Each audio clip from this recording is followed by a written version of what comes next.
Bloomberg Audio Studios. Podcasts, radio, news.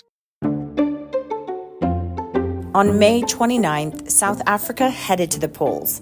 I'm out and about covering the election, so this week we partnered with the Big Take podcast. In this episode, Sarah Holder is joined by Johannesburg-based economic and government affairs reporter Ntando Tukwana to discuss why data suggests voters have shifted away from the ANC, with South Africa's ruling party set to lose its parliamentary majority, according to a model developed by a state research agency.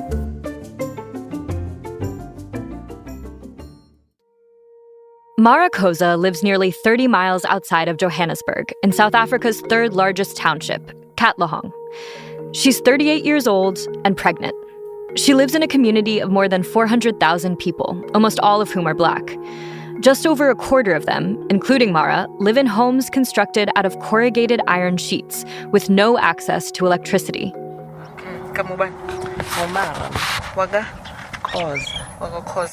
That's Mara speaking with Ntando Tukwana, who covers economic and government affairs in South Africa for Bloomberg.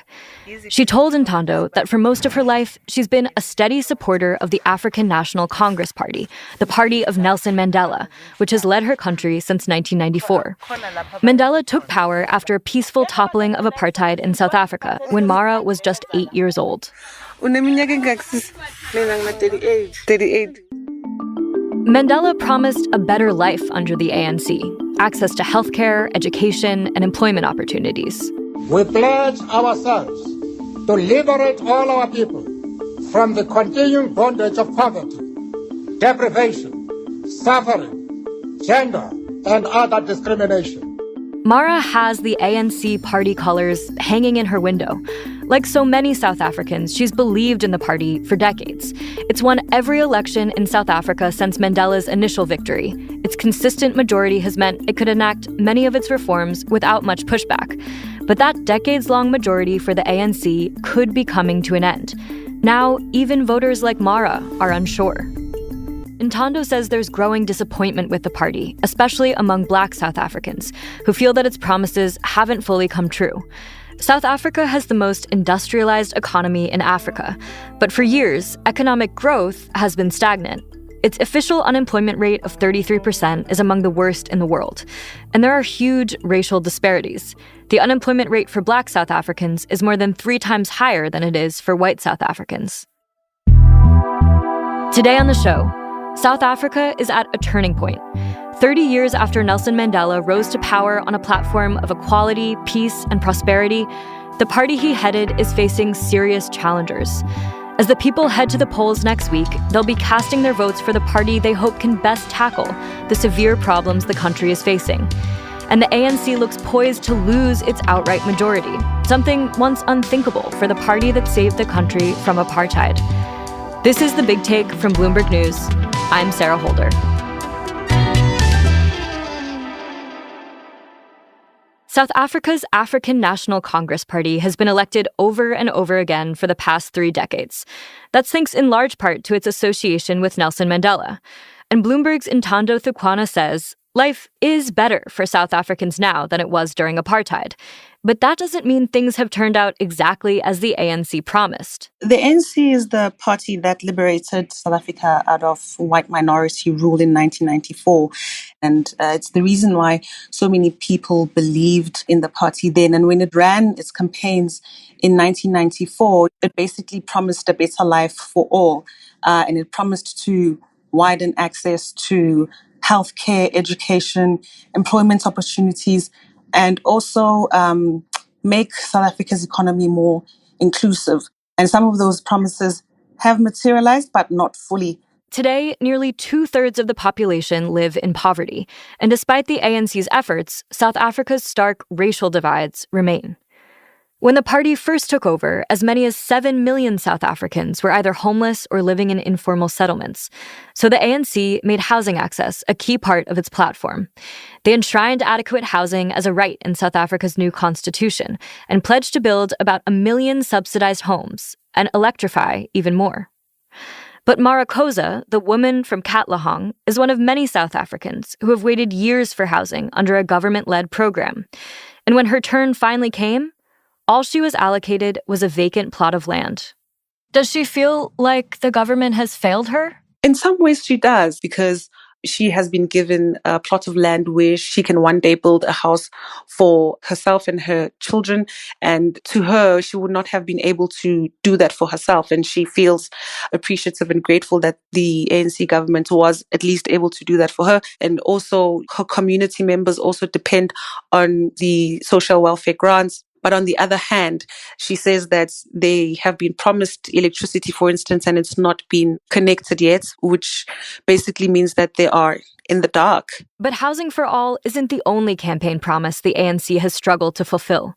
Ntando says educational opportunities are lacking too. If you look at the education sector, most of the public schools in township areas, and those are very densely populated areas, you'll find that schools are overcrowded to a point that it affects the learning outcomes of children in township areas or previously disadvantaged areas. According to the Organization for Economic Cooperation and Development, only 7% of South African adults have received an education beyond the high school level.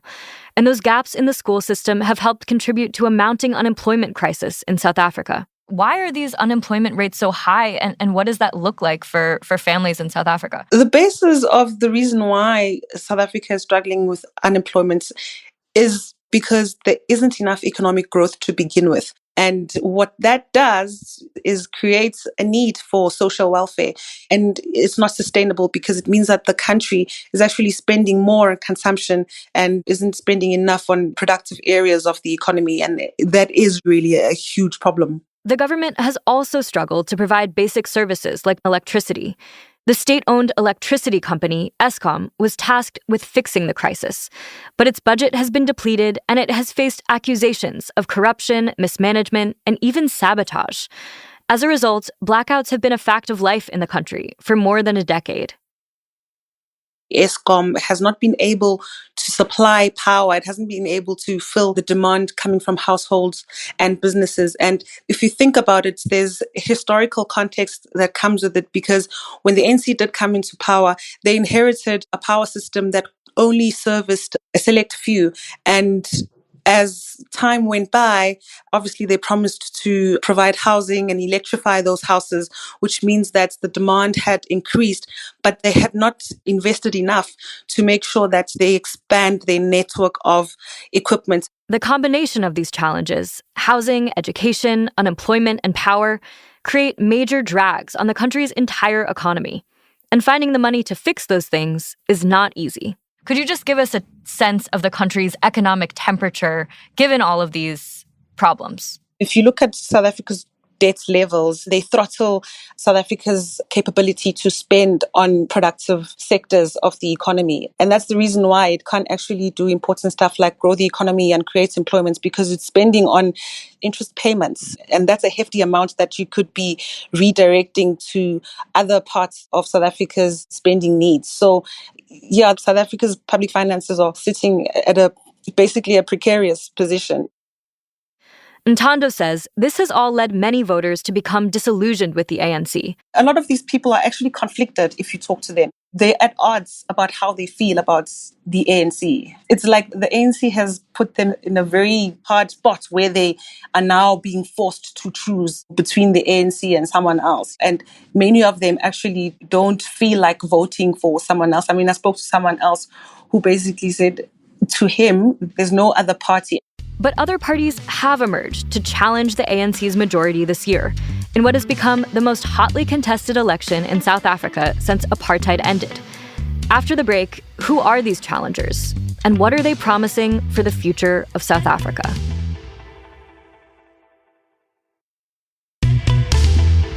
In South Africa, voters elect parties, not politicians, and the parties choose their own leaders. Ntando Thukwana, who covers South Africa's economy and government for Bloomberg, says there have never been so many competitive candidates. What you're seeing now for the first time is a long list of new entrants coming to the fore.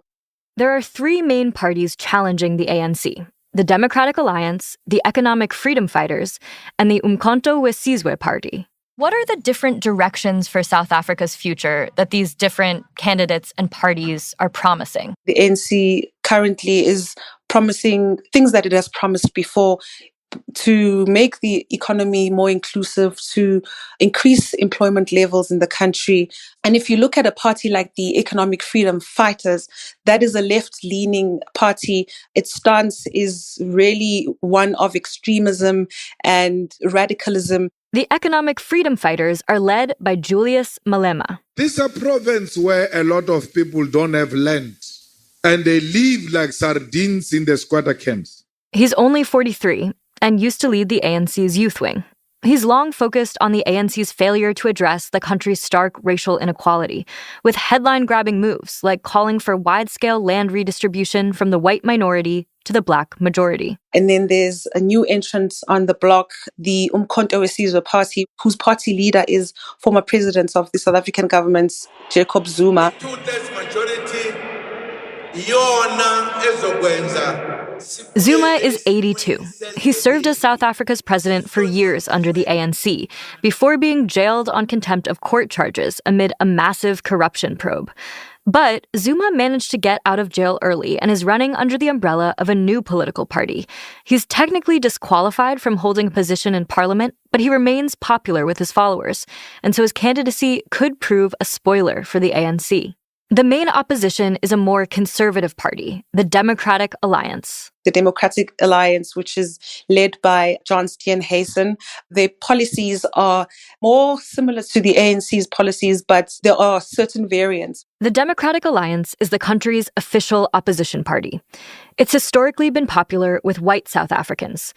The party emphasizes reducing violent crime and the country's crippling debt. Its leader is John Steenhuisen. Here he is responding to President Ramaphosa's State of the Nation address in 2022. We cannot sit through another year of your talk while our country slides further and further backwards and millions more of our citizens fall into poverty and unemployment. Ramaphosa, for his part, has said he's confident about the ANC's chances. The ANC is going to win this election outrightly, and with a very clear and decisive majority. So the notion of coalition is not part of the equation. The possibility of a coalition government would be a situation where no one party had majority control. So to pass reforms, there would likely be lots of negotiation and compromise. If re-elected, Ramaphosa has promised new job creation efforts, a national health insurance plan, and a monthly welfare program to support the country's poorest. But his polling is not looking very good. I asked Ntando, what are the odds of the ANC maintaining their majority? Well, it's a very difficult question to answer. We've had a lot of polls come out.